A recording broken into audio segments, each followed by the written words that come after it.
Hey gang, welcome back to another video.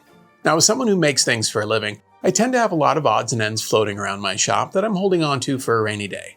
And in this video, I'm going to take some of those parts and turn them into a basic Halloween animatronic. So let's get to it. The first thing I needed to tackle was building a base to support this motorized prop. So I grabbed some leftover molding that I've been kicking around the shop and cut it down into more manageable sizes, which I'll assemble using pocket holes and screws. You don't need to use pocket holes, but I'm really working at only using things I had laying around, and I didn't have any small L brackets, so pocket holes it is.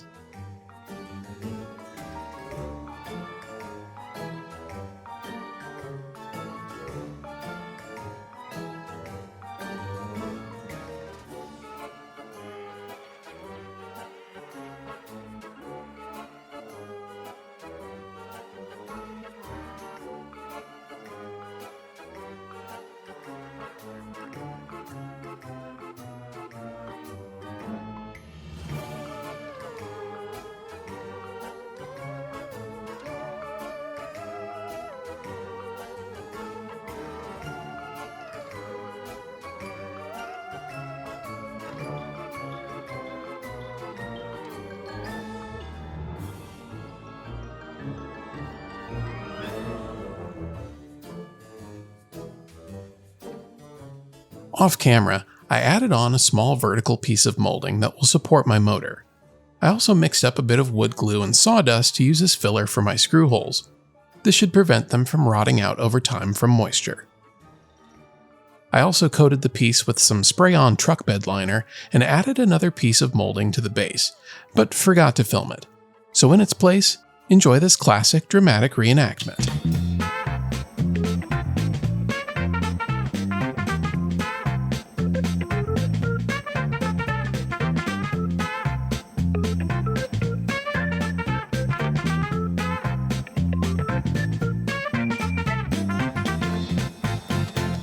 Now with the base assembled, partly coated, and the motor installed, it was time to start figuring out how to attach my skeleton.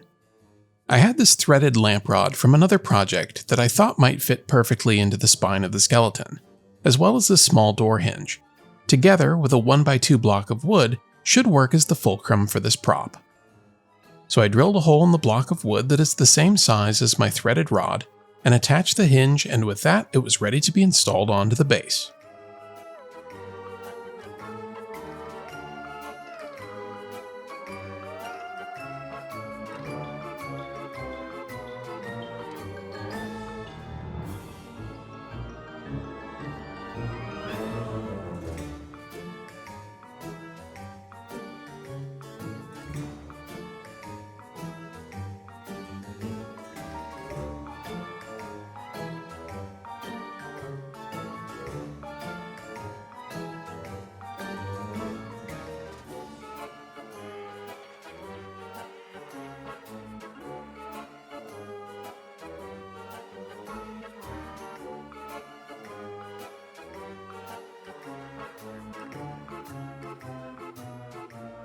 But before I can mount the skeleton to the base, I was going to need a bit of spinal surgery.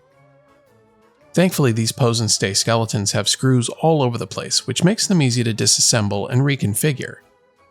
So after unscrewing the base of the spine to confirm that the threaded rod would be a good fit, I needed to do a bit of trimming to make a clear pathway for it that wasn't obstructed by the molded screw holes. A quick snip to remove the obstructions, and I could start the reassembly.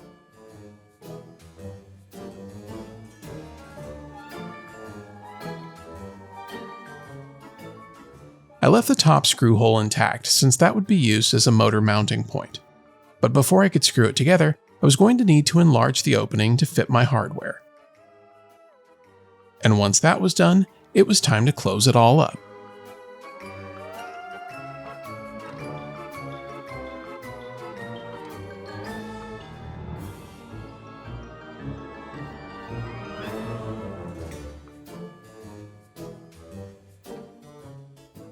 Because I wanted the shoulders to have a larger range of motion, I was going to have to modify them as well.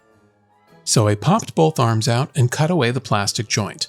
This would give me a way to connect the shoulders to the body, but still give some freedom of movement as the torso rocked side to side. And once again, I dug through my toolboxes and spare parts and found these bungee straps that have a ball on one end. And much to my surprise, they're just slightly larger than the opening in the shoulder.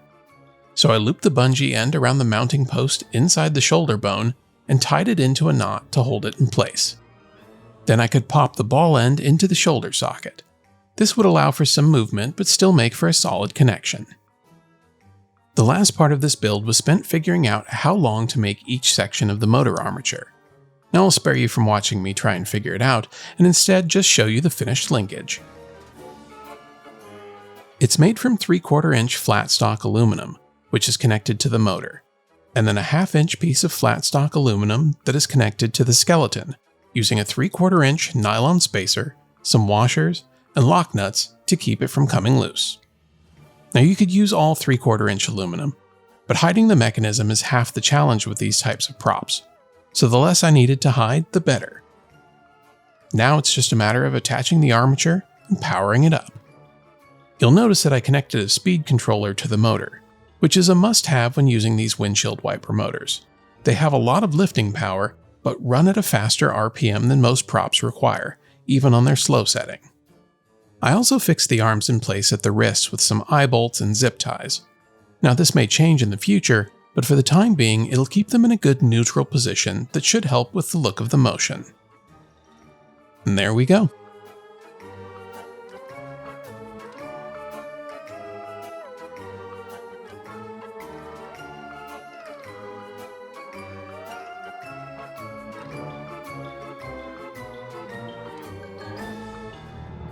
The skeleton is rocking, and it looks alright, but it needs something more. So I sat and observed the motion, thinking about how I might be able to improve it. The skeleton taunting me as it swayed side to side. Will I ever figure it out? Join us next time on Van Oak's Props when we'll answer the questions: will the skeleton ever stop taunting Derek? Will he figure out a way to improve its motion? Will the invisible murderer who's in every video finally strike?